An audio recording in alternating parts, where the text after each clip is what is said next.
میں نے کچھ لوگوں کو دیکھا ہے، اگر کوئی نیک کام کر لیتے ہیں نا تو پھر وہ کہتے ہیں چونکہ میں نے کیا لہذا ساری دنیا فوراً یہ کرے۔ آپ یہ کیوں نہیں سمجھتے کہ رب نے آپ کو توفیق دی ہے تو آپ عاجز ہو جائیں اللہ کے بندے، آپ عاجزی اختیار کریں۔ وہ کہتے ہیں چونکہ میں کرتا ہوں لہذا میں اب اتنا بڑا آدمی ہوں تو فلانے بندے تو ٹھیک ہی نہیں۔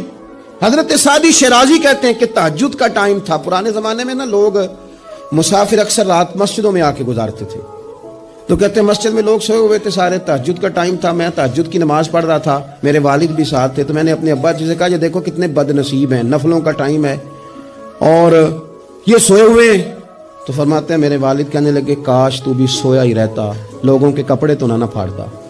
او خدا کے بندے اگر تو نے پڑھی ہے تو تیرا اور رب کا رشتہ ہے، اس کی بنیاد پر تو دوسروں کو حقیر جاننے لگ گیا ہے۔ علم پڑھے دا مان نہ کریے ماتا کھی میں پڑھیا، او جبار کہار کہاوے متے روڑ دے میں دودھ کڑیا۔